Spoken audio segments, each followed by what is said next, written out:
আল্লাহ বললেন ওয়াত-তিনি ওয়াজ-যাইতুনি ওয়া তুরি সিনিন ওয়া হাযাল বালাদিল আমিন। আল্লাহ বললেন তিন ফলের কসম। কোন ফল? তিন ফল। ডুমুর। এই ডুমুর ফলের অনেক উপকারিতা।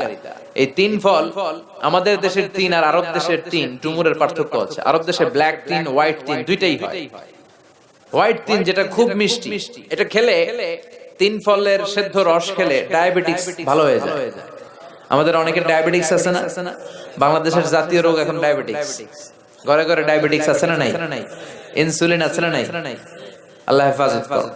তো যাদের ডায়াবেটিস তারা আপনারা এই তিন ফল খাবেন। অনেক মায়েদের ইররেগুলার পিরিয়ড হয়, অনিয়মিত মাসিক। যারা তিন ফলের সেদ্ধ রস খাবে তাদের মাসিক নিয়মিত হয়ে যাবে। সুবহানাল্লাহ, আসতে বলেন। এটা খেলে দেহের মধ্যে স্ট্রেংথ এন্ড স্ট্যামিনা বাড়িয়ে দেয়।